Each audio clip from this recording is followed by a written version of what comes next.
আমি যতটুকু জানি আমার একজন ফ্যান এই যোগাযোগ ও নৌ চলাচল মন্ত্রণালয়ের দায়িত্ব পেয়েছেন রাজীব আহসান। নির্বাচন আগে 2টা প্রোগ্রামে ছিল, পরে আর দেখা হয় নাই। যদি দেখা হয় আমি কিছু পরামর্শ দিব। মাত্র 1 মাস চেষ্টা করলে বাংলাদেশের রোড ঘাট ট্রাফিক সিস্টেম বদলায় দেওয়া যায়, একেবারে ইউরোপ আমেরিকার মতো করা যাবে। বুঝেন নাই? এগুলো এখন প্রযুক্তি ব্যবহার করতে হবে। কি? যেমন কাশপুর থেকে একেবারে আপনার ক্যান্টনমেন্ট পর্যন্ত যদি অত্যাধুনিক 3টা ড্রোন মনিটর করে, কয়টা ড্রোন? পুলিশ দিলে লাগবে 300 পুলিশ, আর ড্রোন দিলে 3টা। মনিটরিং সেলে বসে একজন পুলিশ অফিসার তদারকি করবে কোথায় গাড়ি বেনিয়মে আছে, কোথায় পার্কিং করে বসে আছে, কোথায় হাই স্পিড আছে। 3টা ড্রোনে মনিটরিং করলে এই 100 কিলোমিটার পথ নিরাপদ হয়ে যায়। কথা বলেন? তো 3টা ড্রোনের কি অনেক দাম? কথা বলে না। তো এভাবে প্রযুক্তির ব্যবহার করে আমরা আমাদের লাইফ স্টাইলটা চেঞ্জ করতে পারি। আমরা কখনোই আরব বিশ্বের বিরোধিতা করতে পারি না। মধ্যপ্রাচ্য অশান্তির জন্য মূল 1 নাম্বার দায়ী হচ্ছে, 2 নাম্বারে ইরান। ইরানের অনেক দায় আছে, এগুলো যারা ইতিহাস পড়ছেন তারা জানেন। কথা বুঝতে পারছেন? 1979 সালে ইরানে যখন রুহুল্লাহ খামিনি তাদের সুপ্রিম লিডার হলো, রুহুল্লাহ খামিনি শুনছেন না? ইরান ছিল সুন্নিদের হাতে, বিপ্লব করলো সুন্নিরা। বিপ্লবের নেতা ছিল আয়াতুল্লাহ বেহেশতি। রুহুল্লাহ খামিনির লোকজন শিয়া মতাদর্শে ইরানকে দাঁড় করালো। তখন ইরানের রুহুল্লাহ খামিনি বাকি শিয়াদেরকে উস্কানি দিছে। ইরাকে, বাহরাইনে, ইয়ামানে যে শিয়া ছিল না, তাদের উস্কানি দিছে। তার কথাটা ছিল এইরকম, বিবিসি প্রচার করেছিল, we shall export our revolution to whole world. আমরা যে বিপ্লব ইরানে করছি, এই বিপ্লবকে আমরা সারা দুনিয়ায় ছড়াই দিতে চাই। এতে ইরাক, ইয়ামান, বাহরাইনে যে শিয়া ছিল তাদেরকে উস্কানি দিছে। তখন আরব বিশ্বের নেতারা ভয় পেয়ে গেলেন যে আরবের বিভিন্ন রাষ্ট্রে যদি শিয়া বিপ্লব হয় তাহলে তো সুন্নিদের হাতে আর আরব বিশ্ব থাকবে না। তখন সাদ্দাম হোসেনকে তারা সমর্থন দিল। হরমুজ প্রণালী নিয়ে সাদ্দাম হোসেনের সাথে ইরাকের সাথে ইরানের যুদ্ধ হলো 8 বছর। কত বছর? 8 বছর। 79 সালে এটা, ঠিক না?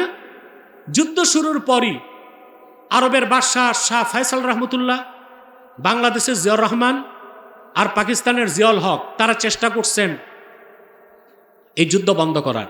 কিন্তু জিয়াউর রহমান যুদ্ধ বন্ধ হওয়ার সময় পায় নাই, কারণ 81 সালে জিয়াউর রহমান, 88 সালে এসে যুদ্ধ বন্ধ হয়েছে।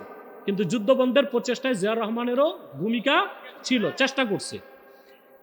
88 সালে যুদ্ধ বন্ধ হলো। তো যুদ্ধ শুরু হয়েছে কি আরব বিশ্বের নেতাদের কারণে, না শিয়া নেতা খামিনির কারণে? বাকি শিয়াদের উস্কানি দিছে। 8 বছর যুদ্ধের পর সাদ্দাম হোসেন ঋণগ্রস্ত হয়ে গেল। তখন সেই ঋণের টাকা চাইল আরব বিশ্বের শাসকদের কাছে। পাশে ছিল কুয়েত। কুয়েতকে বলছে টাকা দাও নয় তেল দাও। কুয়েত তেল দিল না। এক রাতে সাদ্দাম হোসেন কুয়েত দখল করছে। কুয়েত দখলের পর কি হলো? আরব বিশ্বের নেতারা আমেরিকা এসে তাদের হাতে পায়ে ধরল যে আমরা আপনাদেরকে নিরাপত্তার কাজে সহযোগিতা করব, আমাদেরকে ঘাঁটি করতে দেন। তখন এই গালফ ওয়ার, যেটা 90 থেকে 91, এরপরই আমেরিকা এসে মধ্যপ্রাচ্যে 25টা ঘাঁটি করছে। এর আগে ছিল মাত্র 2টা ঘাঁটি। 1945 সালে একটা ঘাঁটি ছিল বাহরাইনে, 1950 সালে একটা ঘাঁটি ছিল তুরস্কে, এখন আছে 27টা ঘাঁটি। তো গোটা মধ্যপ্রাচ্যে আমেরিকার ঘাঁটি করার সুযোগ করছে কে? Iran, Khamenei. অতঃপর সেই মধ্যপ্রাচ্যের ঘাঁটি থেকে যদি ইরানে হামলা হয়, সেটা তো ইরানের পূর্বের অপকর্মের খেসারত। তারপরও তো আরব বিশ্বের সৌদি আরব, বাহরাইন, কাতার ধৈর্য ধরছে। ওনাদের কাছে যে অত্যাধুনিক বিমান বাহিনী আছে, ওগুলো যদি এসে ইরানে হামলা করে তো সব মাটির সাথে মিশে যাবে। ওনারা ধৈর্য ধরে আছে, ঠিক না? কিন্তু আমাদের দেশের কিছু এই ভণ্ড মৌলবী আর কিছু মৌলবী আছে রাজনীতির নামে ভণ্ডামি করে। এই মৌলবীরা কি করে? ইসরায়েলের বিরোধিতার সাথে সাথে আরব বিশ্বেরও বিরোধিতা করে। না, আমরা রাজনৈতিকভাবে ইরানকে সমর্থন করি, ইসরায়েল ধ্বংস হোক এটা চাই। তাই বলে আরব বিশ্বের বিরোধিতা করা কোনো মুসলমানের পক্ষে উচিত হবে না। হ্যাঁ, আরবের শাসকদের মধ্যে কেউ যদি গুনার কাজ করে তার সমালোচনা করব, শাসক অন্যায় করলে তার সমালোচনা করবে, এতে কোনো সমস্যা নাই। কিন্তু সামগ্রিকভাবে আরব ও আরবিদের বিরোধিতা করা দালালদের কাজ। বাংলাদেশে কিছুদিন পর পর দুর্ঘটনা, অ্যাক্সিডেন্ট হচ্ছে, এসব কি আল্লাহর গজব? আল্লাহর গজব সরাসরি বলবো না, কিন্তু আল্লাহ বলেছেন জাহারাল ফাসাদু ফিল বাররি ওয়াল বাহরে বিমা কাসাবাত আইদিন নাস। জল ও স্থলে যে বিশৃঙ্খলা ফাসাদ হয়, এগুলো মানুষের হাতের কামাই, এগুলো আমাদের হাতের কামাই। একে তো আমাদের যোগাযোগ ব্যবস্থা ঠিক না, দুই আমাদের পরিবহন ব্যবস্থাও ঠিক না। যেরকম ভাঙ্গাচোরা মুড়ির টিন রোডে চলে, মাওয়া ঘাটে যে ঘটনা ঘটছে, ওটা তো গাড়ির ব্রেক ফেল হয়ে গেছে। তো ফিটনেস ছাড়া গাড়ি রোডে চলে কেমনে? কথা বলেন। গাড়ির নাই ফিটনেস, রোডের নাই নাক নকশা, বুঝলেন? ট্রাফিক পুলিশ খায় ঘুষ, তো এগুলো তো আমাদের হাতের কামাই। যোগাযোগ মন্ত্রীকে বলবো এগুলো ঢেলে সাজাইতে হবে, ঠিক কিনা? আমি যতটুকু জানি, আমার একজন ফ্যান এই যোগাযোগ ও নৌ চলাচল মন্ত্রণালয়ের দায়িত্ব পেয়েছেন, রাজীব আহসান। নির্বাচন আগে 2টা প্রোগ্রামে ছিল, পরে আর দেখা হয় নাই। যদি দেখা হয় আমি কিছু পরামর্শ দিব। মাত্র 1 মাস চেষ্টা করলে বাংলাদেশের রোড ঘাট ট্রাফিক সিস্টেম বদলায় দেওয়া যায়, একেবারে ইউরোপ আমেরিকার মতো করা যাবে। বুঝেন নাই? এগুলো এখন প্রযুক্তি ব্যবহার করতে হবে। কি? যেমন কাশপুর থেকে একেবারে আপনার ক্যান্টনমেন্ট পর্যন্ত যদি অত্যাধুনিক 3টা ড্রোন মনিটর করে, কয়টা ড্রোন? পুলিশ দিলে লাগবে 300 পুলিশ, আর ড্রোন দিলে 3টা। মনিটরিং সেলে বসে একজন পুলিশ অফিসার তদারকি করবে কোথায় গাড়ি বেনিয়মে আছে, কোথায় পার্কিং করে বসে আছে, কোথায় হাই স্পিড আছে। 3টা ড্রোনে মনিটরিং করলে এই 100 কিলোমিটার পথ নিরাপদ হয়ে যায়। কথা বলেন। তো 3টা ড্রোনের কি অনেক দাম? কথা বলে না। তো এইভাবে প্রযুক্তির ব্যবহার করে আমরা আমাদের লাইফ স্টাইলটা চেঞ্জ করতে পারি, দুর্ঘটনা কমাতে পারি, ইচ্ছে করলেই হয়।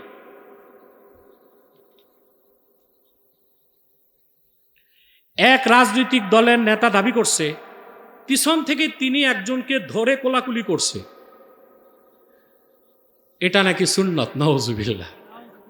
পিছন দিক দিয়া জড়ায় ধরে কোলাকুলি, এটা সুন্নত? এটা সুন্নত বললে ঈমান থাকবে? ইসলাম যেটাকে সমর্থন করে সেটা হচ্ছে মুআনাকা। কি? মুআনাকা। যেমন হাদিসে আসছে, লাম্মা কদিমা জাফর ইবনে আবি তালিব রাদিয়াল্লাহু তাআলা আনহু মিন হিজরাতিল হাবাশা।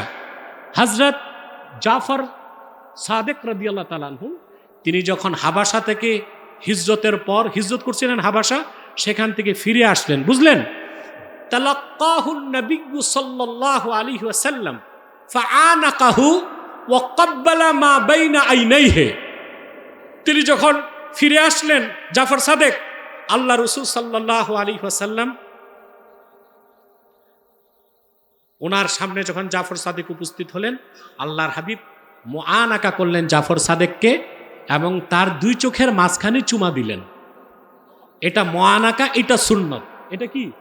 সুন্নত। মুআনাকার অর্থ কি? শেখ আল উসাইমিন রাহমাতুল্লাহ তার কিতাবে লেখছেন, ইলতিকাউল উনুকাইন। গর্দানকে আরবিতে বলে ওনক। কি বলে? বহুবচন আনাক, একবচন কি? ওনক। ইলতিকাউল উনুকাইন, 2 জন মুসলমানের 2 গর্দান একত্রিত করা, এটা মুআনাকা। অর্থাৎ গর্দান গর্দান মিলিত হবে, সিনাও লাগতে পারবে না। এটা মুআনাকা, এটা সুন্নত। এখন নেতা কি করছে? পিছন দিক দিয়ে যাইয়া, তাও মুসলমান এক বিধর্মীরে জড়ায় ধরছে। জড়ায় ধরার পর ওই বেটার এসে ক্যাতকোতানি, ক্যাতুকুতু, ও তো লাফাচ্ছে। আমি দেখছি ভিডিওটা, কি হাস্যকর নির্লজ্জ কাজ। নাউজুবিল্লাহ। আপনারা দেখেন নাই? তাহলে বোঝা যাচ্ছে এটা মুআনাকা নয়, এটা হচ্ছে একটা হাসি তামাশা। কি হয়েছে? এটাকে সুন্নত বলা যাবে না। 2, মুআনাকার সুন্নত পালন করতে হলে নিয়ম কি? রাসূলুল্লাহর উম্মত দোনোজনকেই মুমিন হইতে হবে। কোন মুমিন যদি কাফেরের সাথে গর্দান মিলায়, সেটা মুআনাকা হবে না। মুমিন মুমিনের সাথে যদি গর্দান মিলায়, ওইটা কি? মুআনাকা। 1, 2, এটা হতে হবে সামনাসামনি, পিছন দিক দিয়া না। তো নেতা যেই কাজ করছে, উনি তো এক বিধর্মীর সাথে জড়ায় ধরছেন, দুই, এটা সামনাসামনি না পিছন দিক দিয়া, এটা মোয়ানাকা হয় নাই, এটা হচ্ছে একটা কৌতুক বা হাসি তামাশা। এটাকে সুন্নতের অনুসরণ বলা চরম মূর্খতা ও ধৃষ্টতা ছাড়া আর কিছু নয়। আল্লাহ আমাদেরকে এর থেকে বাঁচাক, বলুন আল্লাহুম্মা আমিন। আল্লাহকে আবার কি প্রশ্ন? আমি একজন ইউটিউবার, ওয়াজ কোরআন তেলাওয়াত চ্যানেলে ছাড়ি। প্রশ্ন হলো, আমার চ্যানেলের ভিডিও মানুষ যতদিন দেখবে তাতে সদকায়ে জারিয়া সব পাবো? পাবা। ছেলে কিংবা মেয়েকে সর্বনিম্ন কত বছর বয়সে বিয়ে করা উত্তম? বিয়ে করলে কি রিজিক বাড়ে? হজ ও উমরা পালনের পার্থক্য কি? সুন্দর প্রশ্ন করেছেন। ইসলামে বয়স নির্ধারিত নাই, বালেগ বালেগা হইতে হবে। বালেগ বালেগ। এখন মেয়ে যদি 18 বছরের আগেই বালেগা হয়ে যায়, তাকে বিয়ে করা চলবে। ছেলে যদি 21 বছরের আগেই বালেগ হয়ে যায়, সে বিয়ে করতে পারবে, কোনো বাধা নাই। আপনাদের প্রচলিত আইন হচ্ছে জঙ্গলি আইন। কিরকম জঙ্গলি আইন? ছেলের বয়স যদি 21 না হয়, মেয়ের বয়স 18 না হয়, এটার নাম দিছে বাল্য বিবাহ। এর চেয়ে না যায় কাজই নাই তাদের কাছে। অথচ এই ছেলে মেয়ে যদি বিয়ে ছাড়া ফ্রি মিক্সিং লিভ টুগেদার শারীরিক সম্পর্ক করে, বয়স যাই হোক, প্রচলিত আইনে এটা কোনো দোষ না। এটা কি জঙ্গলি আইন না? কথা বলেন। আর শরীয়তের হুকুম বালেগ বালেগা, বিয়েতে কোনো সমস্যা নাই। তবে শর্ত হচ্ছে মেয়ে ছেলেকে পছন্দ করে কিনা তা দেখতে হবে, ছেলে মেয়েকে পছন্দ করে কিনা তা দেখতে হবে। এখানে তো বয়সের কোনো বিষয় নাই। দেখা গেল একটা মেয়ের বয়স 26 বছর, বুঝলেন, বিয়ে হয় নাই। এখন একটা আতা ভূতা ছেলে আনছেন আপনি, মেয়ে তো পছন্দ করতেছে না, তাকে কি জোর করে বিয়ে দেওয়া যাবে? এটা জুলুম হবে না? পক্ষান্তরে মেয়ের বয়স 15 বছর, 16 বছর, 17 বছর, 18 বছর, যেই ছেলেকে আনছেন মেয়ে স্বেচ্ছায় পছন্দ করছে, আমি তাকে পছন্দ করি, তাহলে বোঝা যাচ্ছে মেয়েটা বালেগা এবং তার সেক্সুয়াল ডিমান্ড আছে। তখন যদি তাকে এই কাজে বাধা দেন, আপনি বৈধ পথে না দেন, সেটা কি মেয়ের উপর অবিচার নয়? কথা বলেন। ইসলামেরটাই সর্বোত্তম শ্রেষ্ঠ। বিয়ে করলে কি রিজিক বাড়ে? হ্যাঁ, রিজিক বাড়ে। আপনারটাও পাবেন, বউয়েরটাও, বাচ্চা কাচ্চা হলে আরো বাড়বে। হজ ও উমরা পালনের পার্থক্য কি? ধনী ধনাঢ্য ব্যক্তি কাবা শরীফ পর্যন্ত পৌঁছার সক্ষমতা যার আছে, তার জীবনে একবার হজ করা ফরজ। যদি সে হজ না করে, সে গুনাহগার হবে এবং তাকে কঠিন শাস্তির সম্মুখীন হতে হবে। আর উমরা বছরের যে কোনো সময় আল্লাহর ঘর জিয়ারত করতে গেলে, তোয়াফ করতে গেলে, সেটা উমরা। কথা বুঝতে পারছেন? উমরা হচ্ছে সুন্নাত।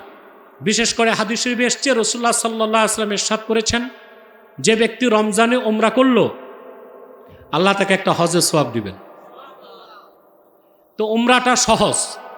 উমরাতে কাজ হচ্ছে আপনার এহরাম পরবেন, কাবাঘর তোয়াফ করবেন, বুঝলেন, মাকাম ইব্রাহিমের পিছনে 2 রাকাত নামাজ পড়বেন, সাফা মারওয়ায় সাই করবেন, তারপর চুল কেটে মুন্ডন করবেন বা কাটবেন, উমরা হয়ে গেল। আর হজ করতে গেলে আরাফাতে অবস্থান করতে হবে, মিনাতে অবস্থান করতে হবে, শয়তানকে পাথর মারতে হবে, ঠিক কি না? মুজদালিফায় রাত যাপন করতে হবে, ওইটা কঠিন।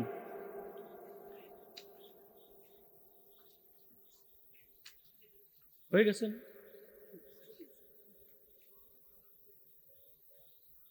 এই মাহফিলটা যে হচ্ছে আল্লাহর ওলিদের স্মরণে, জনপুরি মাশায়েখদের স্মরণে, আপনারা খুশি না বেজার? আগামী বছর মাহফিলটা হোক, চান আপনারা? যা দাঁড়ায় আছেন বসেন, মুনাজাতের আগে বসে যান। আবারও বলছি, যারা দাঁড়ায় আছেন বসে যান। কে তোমার কালেকশনের কাকের আছে? যাও।